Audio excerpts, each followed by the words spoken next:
Hi everyone, आप सभी आशा कार्यकर्ताओं एवं ममता कार्यकर्ताओं एवं आशा बहने, आज हम जानेंगे आशा कार्यकर्ताओं से संबंधित आज सुबह की बहुत बड़ी न्यू अपडेट। उससे पहले अगर आप मेरे चैनल को सब्सक्राइब और लाइक नहीं किए हैं तो सब्सक्राइब और लाइक जरूर कर लें, क्योंकि आज हम जानेंगे दैनिक भास्कर से निकल कर आ रही है पटना से ये खबर। सही और सटीक खबर है, दैनिक भास्कर न्यूज से निकल कर आ रही है। आशा 7 सूत्रों मांगों के समर्थन और हड़ताल के 5वें दिन। आशा को 7 सूत्रों के समर्थन में उतरी हैं और हड़ताल पर 5वें दिन आज हैं। आशा की 7 सूत्र क्या क्या मांग रही हैं, चलिए जानते हैं आशा रिपोर्टर बिहार न्यूज से। आशा कार्यकर्ता 7 सूत्रों मांगे के समर्थन में हड़ताल पर 5वें दिन भी रही। आशा कार्यकर्ता 7 सूत्रों के हड़ताल पर 5वें दिन आज हो रही हैं। आशा का रविवार को भी हड़ताल जारी रहने से स्वास्थ्य सेवाएं पर व्यापक असर पड़ा। रविवार यानी कल भी उन लोगों ने अपने स्वास्थ्य सेवाओं पर व्यापक असर पड़ा है। आशा और ममता कार्यकर्ताओं को बिहार राज्य आशा कार्यकर्ता संघ एकटू के निर्णयानुसार यह हड़ताल आहूत है। आशा कार्यकर्ताओं की हड़ताल से संपूर्ण टीकाकरण कार्यक्रम बाधित रहा। आशा कार्यकर्ताओं के हड़ताल से टीकाकरण नहीं हो पाया 5 दिनों से, क्योंकि वहां पर काम बाधित हो गया। आशा कार्यकर्ता हड़ताल पर हैं तो ओपीटी भी ठप रहा। ओपीटी भी अभी ठप रहा, बंद है। आशा कार्यकर्ता पीएचसी के मुख्य द्वार पर जमा होकर सरकार विरोध नाराबाजी भी की। हड़ताल के समर्थन में भाकपा माले जिला सचिव दिवाकर प्रसाद ने कहा कि राज्य सरकार स्कीम वर्कर के साथ छल कर रही है। आशा स्वास्थ्य महकमा का मेरुदंड है। 2024 में राज्य सरकार ने प्रोत्साहन राशि के स्थान पर 4,500 रुपये प्रति माह देने का समझौता किया था। इसे आज तक लागू नहीं किया गया। 2024 में आशा और ममता कार्यकर्ताओं को सरकार ने 4,500 रुपये देने के लिए समझौता किया था, लेकिन आज 2025 में अगस्त बीत रहा है, लेकिन अभी तक आप लोगों का 4,500 राशि नहीं हुआ। इनकी हड़ताल के दबाव में आकर बंद आश्रित पेट्रोल को खोला गया है। इनके दबाव मतलब आशा कार्यकर्ताओं को हड़ताल में इतने भीड़ देखने के वजह से आप लोगों के लिए पेट्रोल को खोला गया, बंद अश्विनी को। स्वास्थ्य विभाग के सभी कार्यों को इनके द्वारा असमय पूरा किया जाता है। स्वास्थ्य विभाग का कुछ भी काम हो को, दवाई ही या कुछ भी काम हो को, या मानदेय भी समय से काम नहीं दिया जाता है। मानदेय भी असमय पर काम किया जाता है। पर यह उपेक्षित है कि उनकी मांगों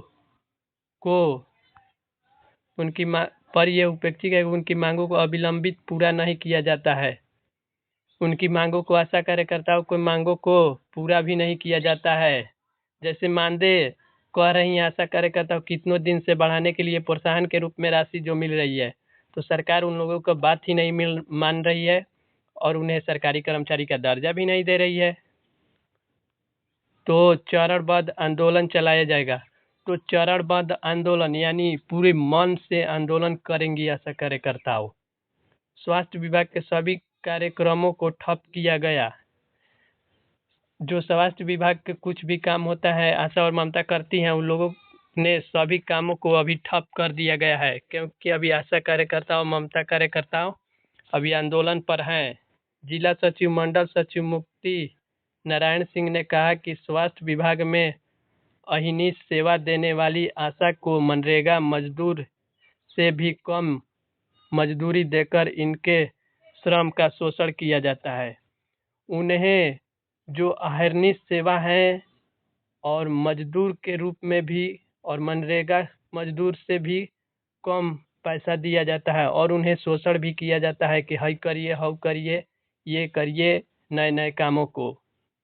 इन्हें राज्यकर्मी का दर्जा देकर 21,000 रुपये मानदेय देने की सहित अन्य मांगों को पूरा कराने तक आंदोलन जारी रहेगा। और इन्हें राज्यकर्मी का दर्जा चाहिए, यानी बिहार राज्य का दर्जा चाहिए कि हम बिहार राज्य के सरकारी कर्मचारी हैं। और उन लोगों ने अपने मानदेय को लेकर कही है कि 21,000 हमें मानदेय अन्य मांगों को पूरा करने के लिए 21,000 रुपये और अन्य मांगों को पूरा करने के रूप में आंदोलन जारी रहेगा।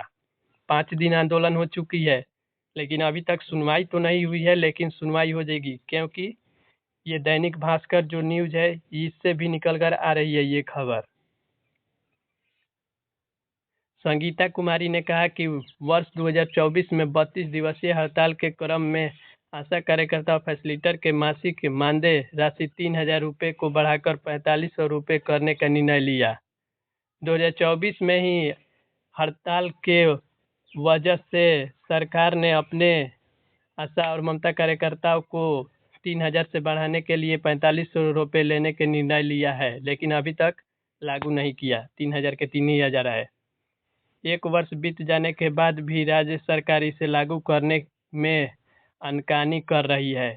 1 वर्ष बीत जाने के बाद भी राज्य सरकार उन लोगों के लिए नहीं बात मान रही है। एक सरकार है जो राजस्थान की, क्या तो वे अपने मानदेय को आशा कार्यकर्ताओं को बहुत बढ़िया देती है। एक बिहार सरकार है, मानदेय ही नहीं देती है। विभिन्न कार्यों के लिए वर्ष पूर्व तय राशि में केंद्र सरकार के द्वारा 10 वर्षों से कोई पुनरीक्षण नहीं किया गया। 10 वर्षों से कोई पुनरीक्षण नहीं किया गया कि हम लोगों का मानदेय बढ़ाया जाए, लेकिन अब किया जा रहा है। पिछला सरकार बकाया का भुगतान करने हेतु पेट्रोल व्यवस्था में सुधार करने, रिटायरमेंट आयु 65 वर्ष तथा 10 लाख रुपए अनिवार्य मासिक पेंशन की सुविधा। और उन लोगों का कहना है कि पिछले जो सरकार थी उन लोगों ने कितने रुपए आशा कार्यकर्ताओं को बकाया ही अभी रखी है, अभी तक नहीं मिला है। और उन्हें रिटायरमेंट होने के बाद 10 लाख रुपए पेंशन नहीं दिया जाता है। और उन्हें चाहिए कि हम लोग सरकारी कर्मचारी का दर्जा मिले और हम लोग अपने घर ही बैठकर अपने परिवारों को चला सकें मासिक पेंशन के साथ। 65 वर्ष से अधिक आशा और ममता कार्यकर्ताओं को। चलिए आज की खबर में इतना ही। मिलते हैं कल एक नेक्स्ट वीडियो में। उससे पहले हमारे चैनल को जरूर सब्सक्राइब कर लें, आशा और ममता कार्यकर्ताओं, क्योंकि हमारे चैनल पर सही और सटीक खबर दी जाती है। चलिए आज हम पढ़ लिए दैनिक भास्कर पटना से निकल कर आ रही थी खबर। मिलते हैं कल एक नेक्स्ट वीडियो में।